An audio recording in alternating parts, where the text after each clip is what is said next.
Solution is the homogeneous mixture of two or more components.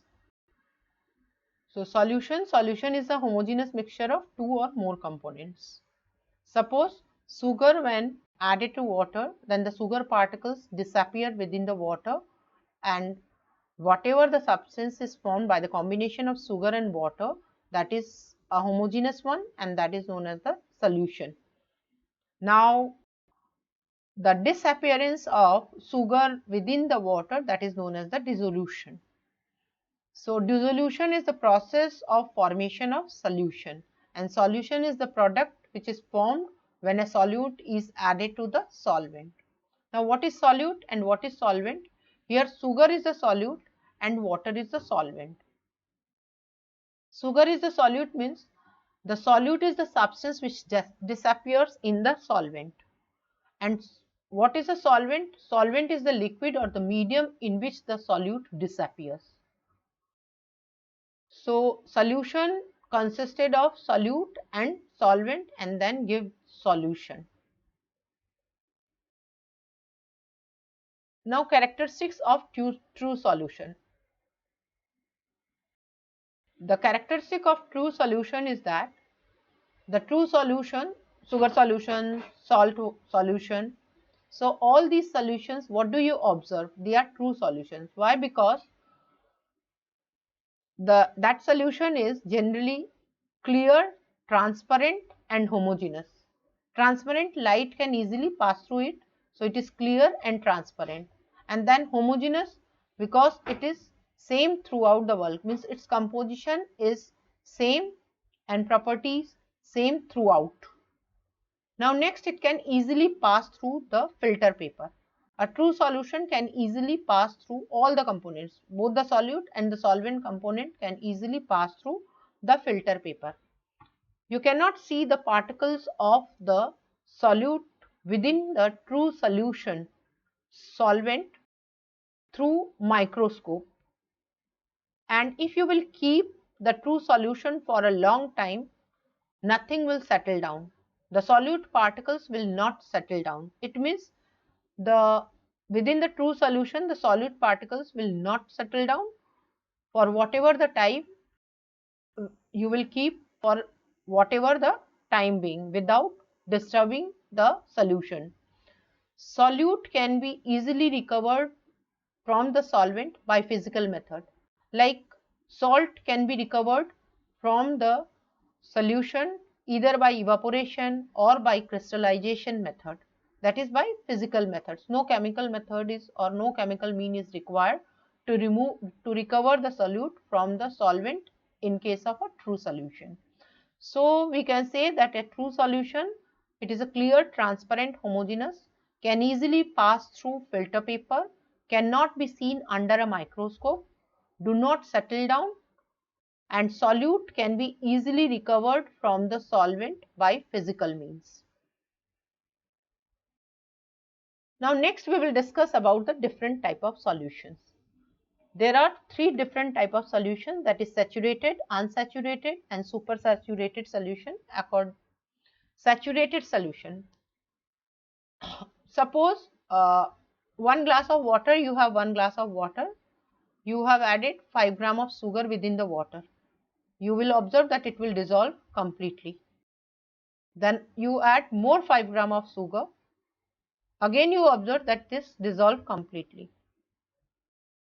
Now next, when you will add 1 gram of sugar and you are stirring again and again, but you observe that little bit particles of sugar, it will not dissolve within the water. So that water, now since it cannot dissolve any more of the solute, that is known as the saturated solution. But initially when you have added only 5 gram of sugar within the water, at that time it has the ability that it can dissolve more amount of the solute or more amount of the sugar. So that solution is known as the unsaturated solution. So it means a solution which cannot dissolve more of solute at a given temperature is called saturated solution at that temperature. And unsaturated solution is a solution which can dissolve more of the solute at a given temperature and called unsaturated solution. Why it is mentioned a given temperature? Why? Because if saturated solution, it is heated. Suppose initially it is at 15 degrees Celsius, now it is heated to 25 degrees Celsius. Then it can dissolve more of the solute. Means the saturated solution, the solution which was saturated at 15 degrees Celsius, converted into unsaturated solution on heating to 25 degrees Celsius. Now because it can dissolve more solute within the solvent. Now next is the supersaturated solution. Supersaturated solution means the solution which can dissolve more of the solute. More of the solute at a given temperature than saturated solution under specific condition is called supersaturated solution. For example, when you have added 10 gram of the sugar to the water, 1 glass of water, it dissolves completely. And after that, when you have added more 5 gram, you have observed the little bit particles are still in the undissolved state within the water, glass of water. Now, if you want to dissolve that sugar, what you have to do? You have to heat it. Heat the solution, then what will happen that 5 gram of sugar, the last 5 gram, that is the 15 gram of sugar, will dissolve completely within the water at 25 degrees Celsius. Now slowly, without disturbing that water, that solution, you keep it for a time being. Now the temperature will decrease from 25 degree to 15 degree. Now still you will observe the 15 gram sugar is still present in the dissolved state within the water, and that water is what? That is a supersaturated solution, because here the the water which has the ability to dissolve near about 12 to 13 gram of sugar at 15 degrees Celsius, now it contains 15 gram of sugar at 15 degrees Celsius. And that is what? That is the supersaturated solution. Now next we will discuss about the dilute solution and concentrated solution. This dilute solution and concentrated solution, we can classify the solution on the basis of the concentration. On the basis of concentration means amount of solute in a given weight of solvent. That will determine the concentration of solution. If a solution in which the amount of solute is less compared to the amount of solvent, then that solution is known as dilute solution. But if the amount of solute is much more compared to the amount of solvent in a given mass of it, then that one is known as the concentrated solution. So dilute solution means it will contain less amount of solute, and in concentrated solution the amount of solute is more compared to the much more compared to the dilute solution. Now next we will discuss about what are the factors that will affect the rate of dissolution. The rate of dissolution depends upon the size of the particles, agitation and temperature. Size of the particles, smaller the size of the particles, the rate of dissolution will be more.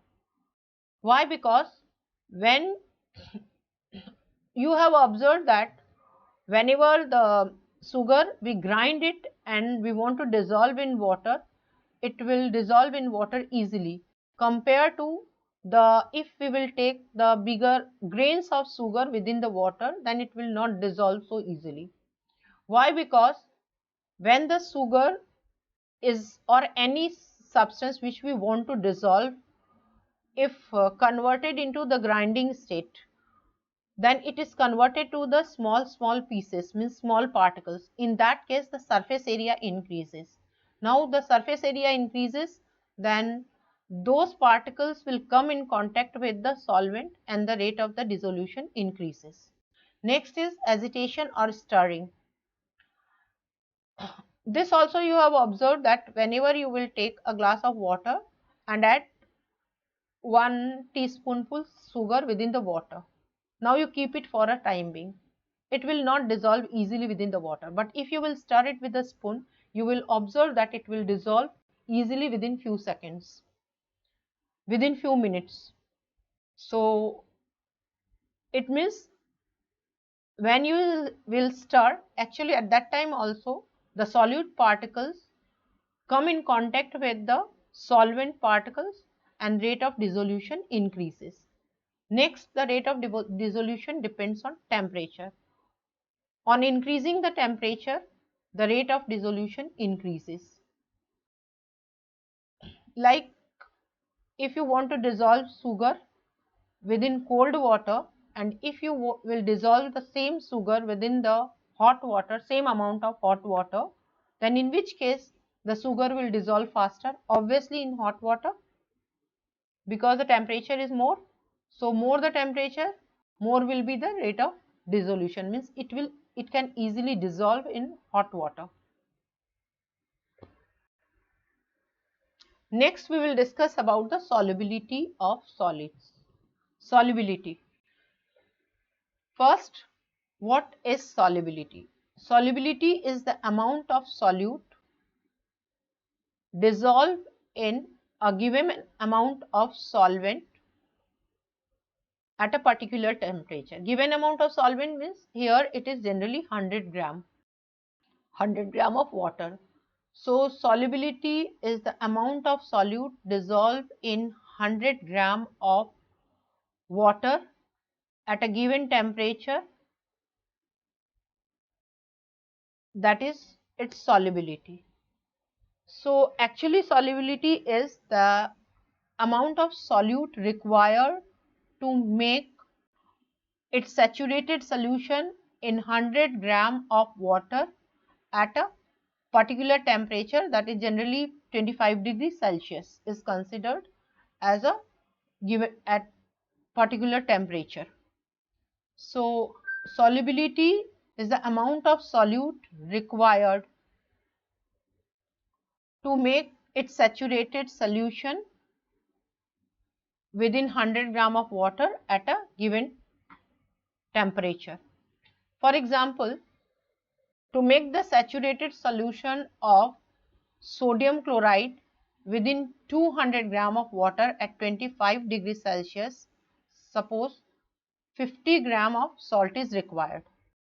So 200 gram of water required 50 gram of salt. It means 100 gram of water.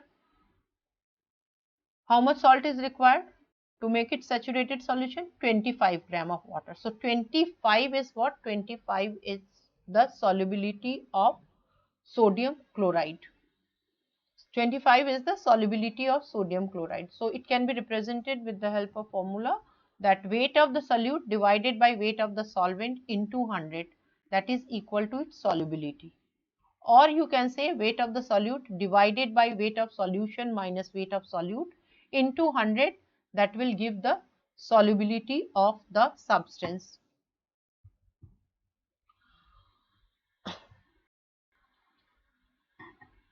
So solubility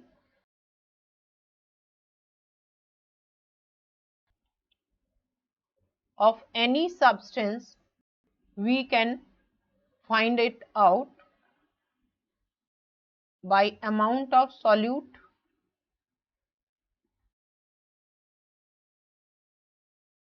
divided by amount of solvent into 100.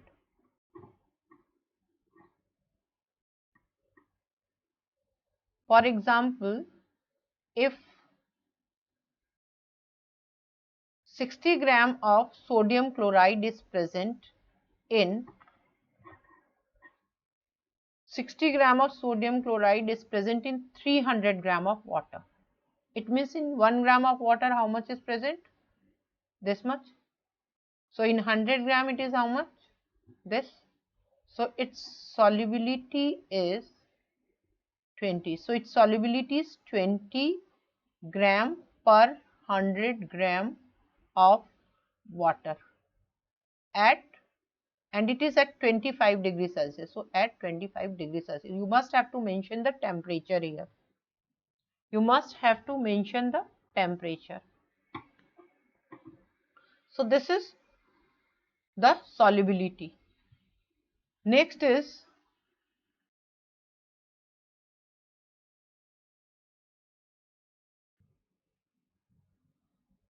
In the same way, we can find out the solubility of other substances also. Now next we will discuss what are the factors which will affect the solubility of solid. Solubility of the substance depends on the nature of the solute. Means nature of the solute means whether we are taking the sodium chloride, potassium chloride or sugar, or we are taking any other salt. So it depends on the nature of the solute. Some of the substances are highly soluble in water, some are less soluble. So it depends on the nature of solute. Then it depends on nature of solvent, means whether we are taking the water, whether alcohol. So it depends on the nature of the solvent. Then next it depends on temperature. Sometimes some of the substance solubility increases with increase in temperature, and some of the substance solubility decreases with decrease in temperature. Now here we will discuss about that some of the salts are there in which case the solubility of the substance increases with increase in temperature. Like for example, potassium nitrate, potassium chlorate, sodium nitrate, copper sulfate, ammonium chloride. All these salts solubility increases with increase in temperature. While in case of calcium sulfate, the solubility decreases with increase of temperature. And some of the substances, like sodium chloride, potassium chloride, lithium chloride, all these, their solubility does not change with the change of temperature. Sodium chloride, potassium chloride, lithium chloride, their solubility won't change with the change of temperature, means their solubility is unaffected by the rise or fall of temperature. This is very important. You have to learn the name of few salts whose solubility increases with increase of temperature, whose solubility decreases with increase of temperature, and some of the salts whose solubility unaffected by the change of temperature. Next, solubility curve. Solubility curve, if the solubility of a solute in a given solvent is plotted against their respective temperature, then whatever the curve is obtained, a graph showing the effect of temperature on solubility of the substance is obtained, and that graph is known as solubility curve. Means in this case the solubility of the substance, different substance, is plotted against temperature.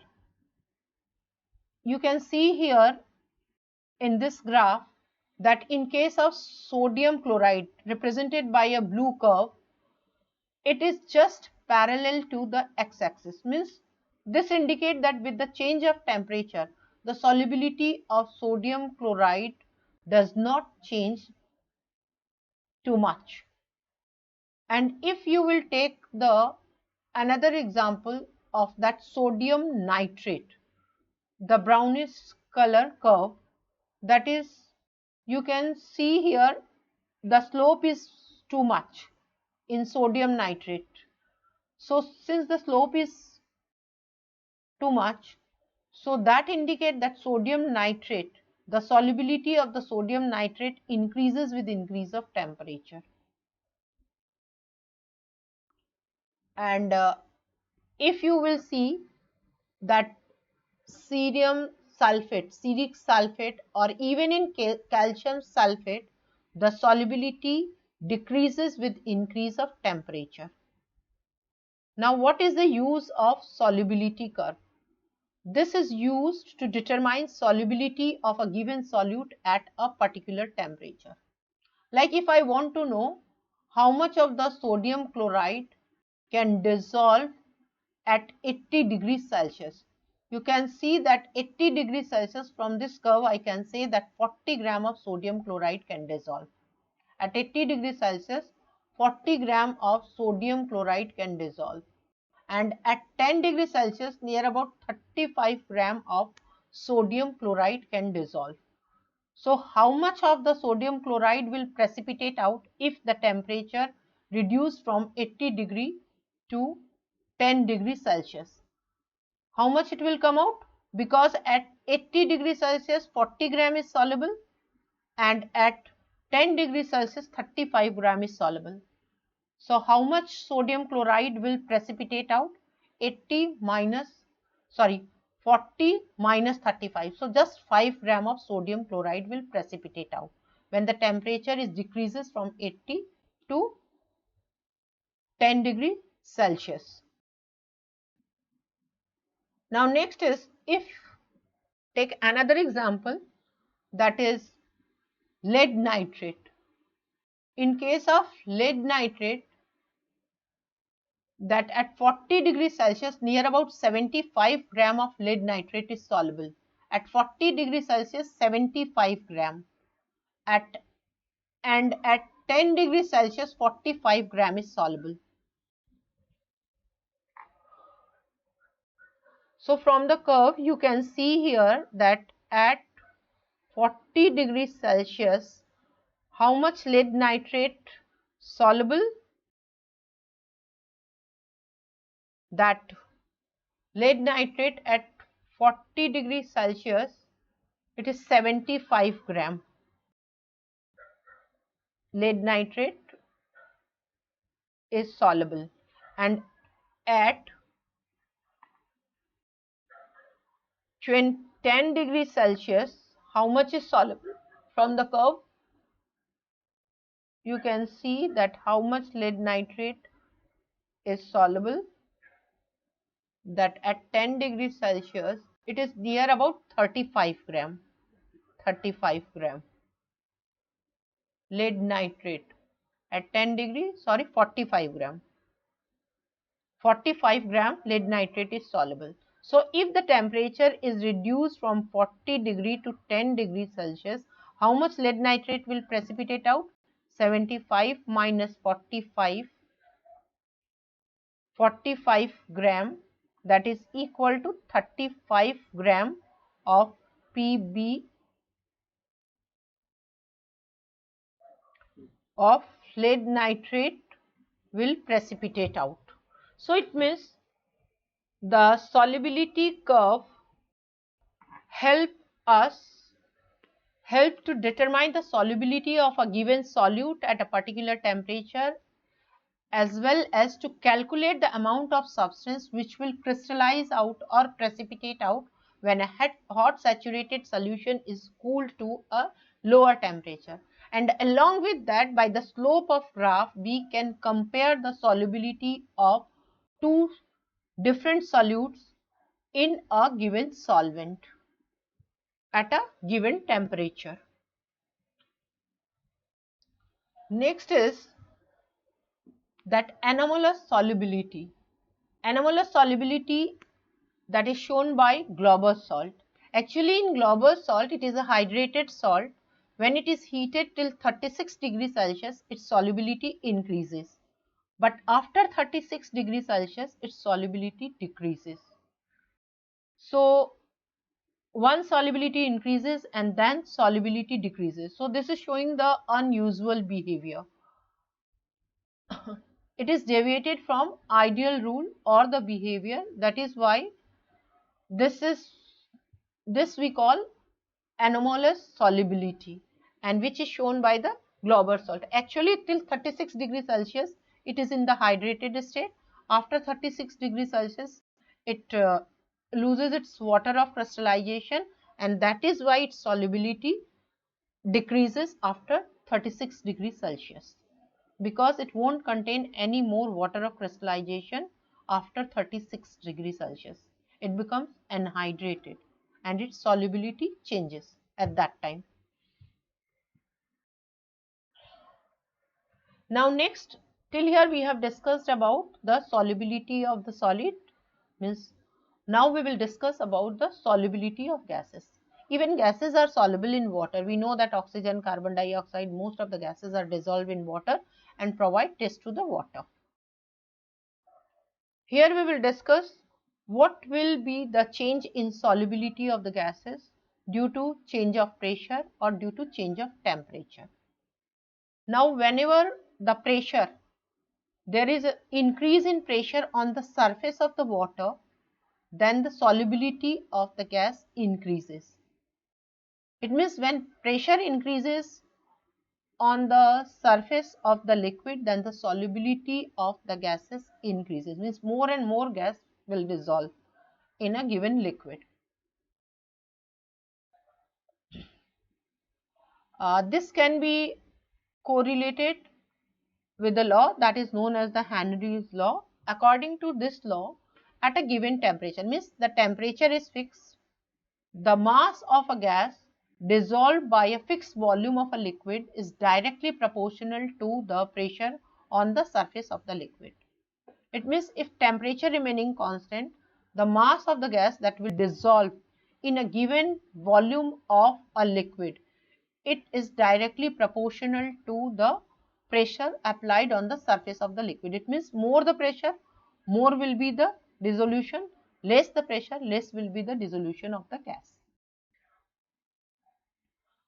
You have observed that when soft drink bottle, when its cork is opened, when it is opened, then the carbon dioxide escape out from the bottle. Why? Because when the cork or the lid is opened, at that time the pressure is released within the bottle.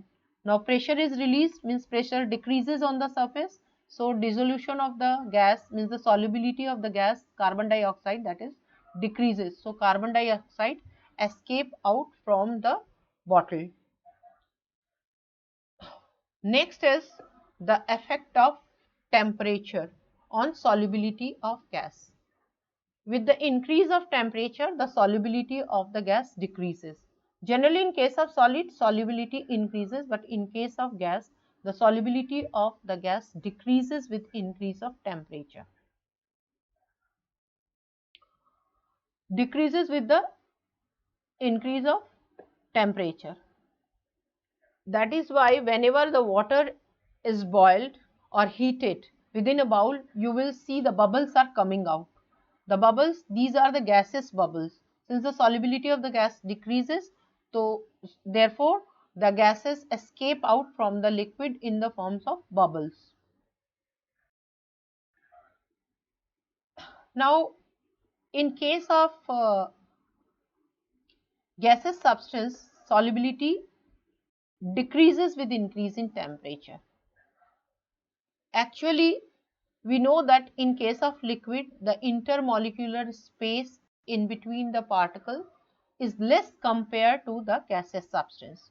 So, and even we know that when the temperature increases, the substance increases. So, gaseous substance expands more compared to the liquid substance. So, intermolecular space in case of gaseous substance increases too much compared to the liquid, and that is why it will escape out from the liquid.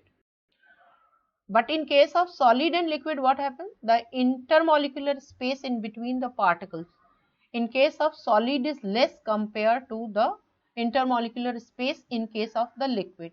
That is why when it is heated, then the space increases more because liquid expands more compared to the solid. So since the space in between the particles in case of liquid increases, so that those space occupied by the solid particles. That is why the solubility of the solid increases while the solubility of the gaseous substance decreases on increasing temperature within the liquid. And due to this, water loses its taste on boiling. We know that boiled water, that is tasteless, because when the water is boiled, at that time solubility of the water decreases, means solubility of the gases decreases within the water. So gaseous substance means gases, carbon dioxide, oxygen, whatever the gases are there in the dissolved state, escape out from the water and make water tasteless. And during summer, fishes die in shallow water. It is also due to the same reason, because during summer the temperature increases. Temperature increases, that is why the solubility of oxygen decreases within the water. Now the less amount of oxygen is there within the water, and due to deficiency of oxygen, the fishes die in shallow water during summer.